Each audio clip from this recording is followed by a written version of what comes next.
64 Tacos Podcasts presents Is This Song Good? This is episode 50. 9 Inch Nails, The Big Come Down.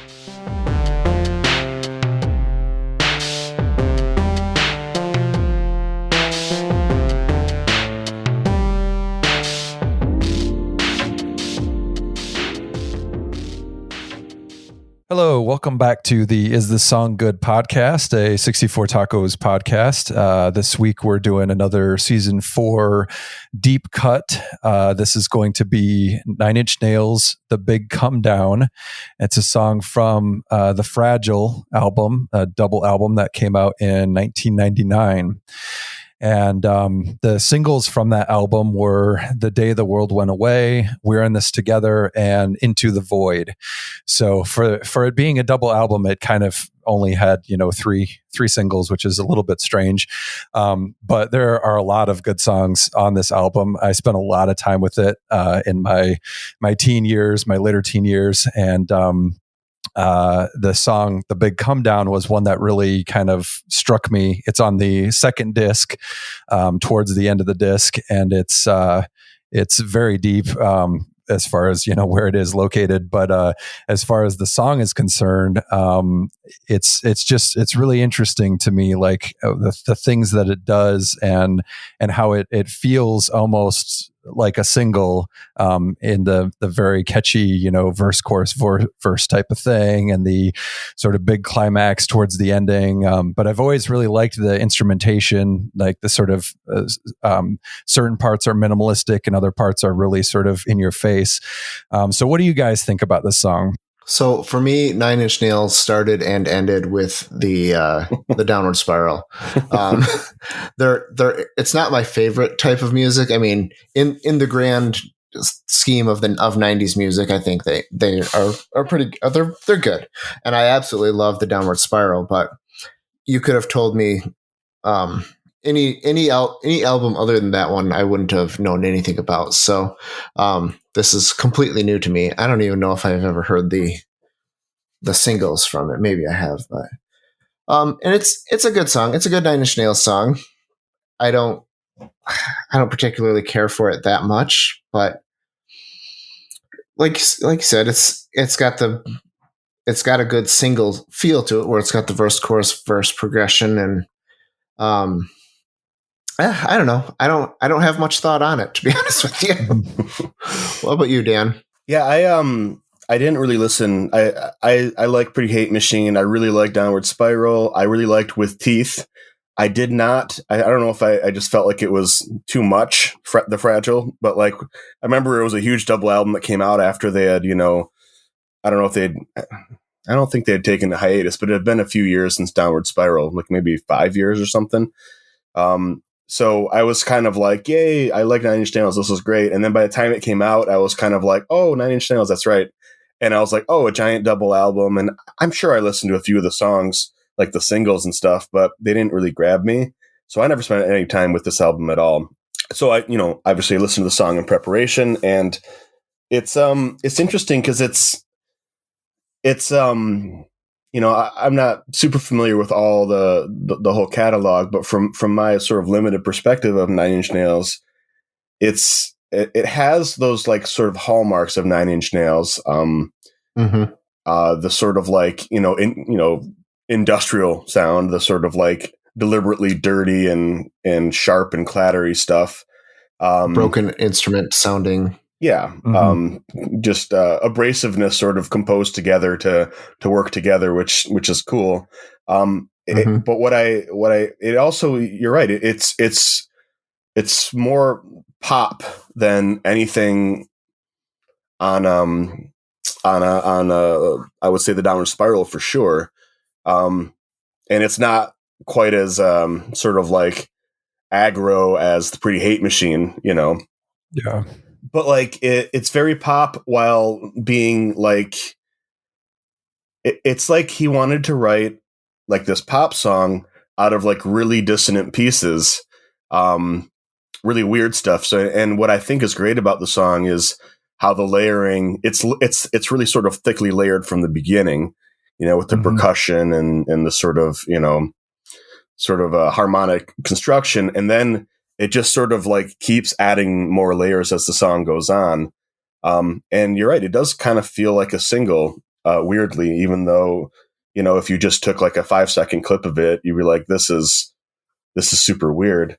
But I liked the song. I thought it was good. It's hard for me to put it in context of the album because I just don't know the album at all. But how do you feel like it fits in with the sonic feel of the rest of the album, Zach? It fits pretty good. I mean, there's a lot of ups and downs, and that's one of the things I really like about that album is how it feels like a journey, and different journeys for the different discs. So the first disc has sort of a kind of a more in your face aggro, like you said, type of feel to it, and then the second disc is a little bit more subdued. There's still some of it there.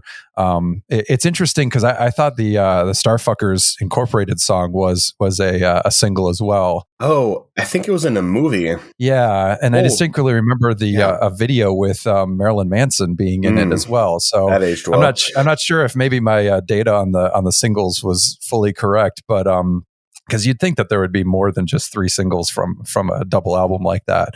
I just looked it up on Wikipedia here, Zach, just to supplement what you're saying. And apparently, and I don't know what this distinction is here, but Starfuckers was in a promotional single outside of the other 3 singles. So I don't know maybe that was just passed around before the album came out and they made a video.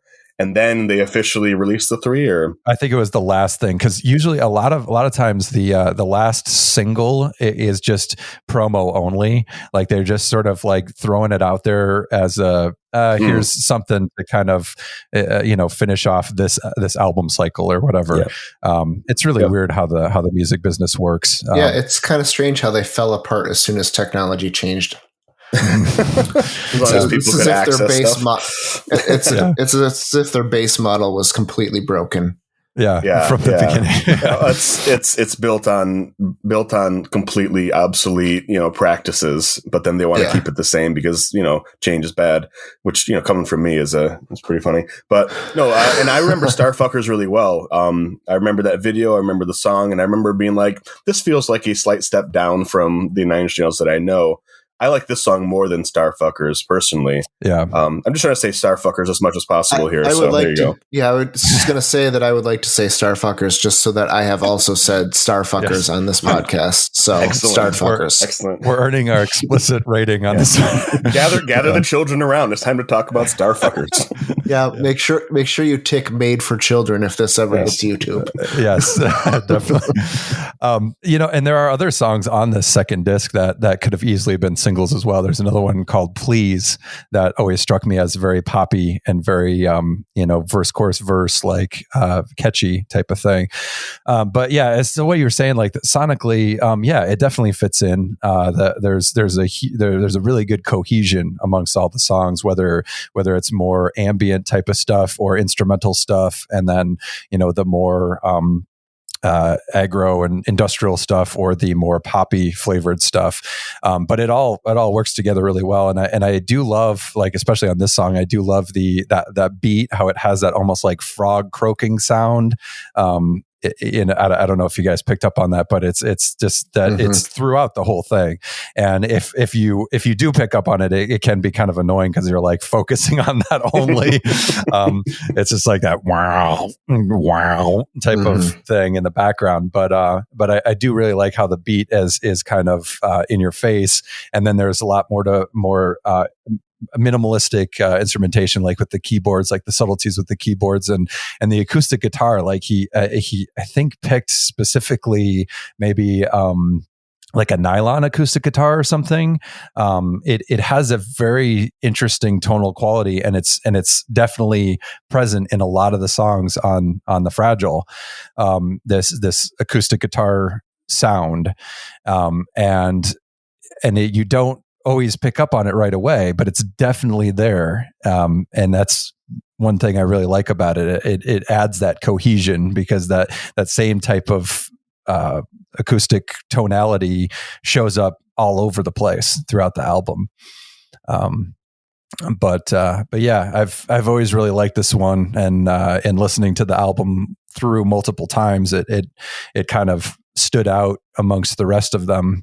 And I kind of, they actually play it at concerts quite a bit. It hits the rotation quite a bit. So cool. Yeah, he must like it too. Yeah, it was my hope in doing this episode that, it would gain a little bit more exposure, that more people would kind of find out about it and be able to enjoy it if they like this type of music. But I would also say that, Nine Inch Nails is very, while they do have that sort of industrial sound, they're not, I wouldn't pigeonhole them with that. Like the sound of Pretty Hate Machine and Broken and the Downward Spiral, that with the Fragile, it started to lose some of that and went in a different direction. And then it kind of came back a little bit with Teeth, and then it sort of went away again with some of their later albums. So it's maybe it'd warrant a Ride or Die or more deep dive into some of their albums. But I was just going to suggest that.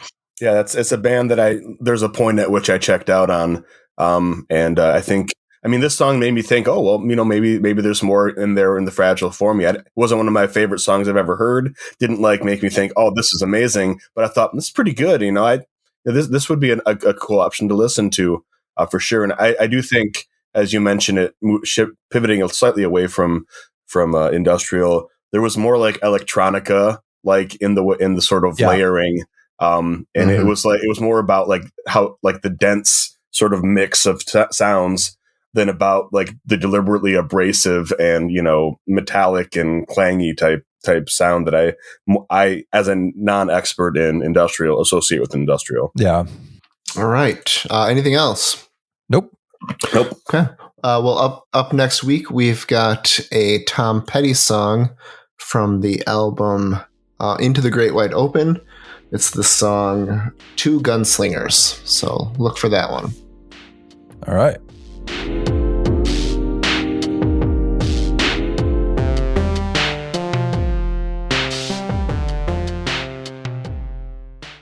I caught it on audio.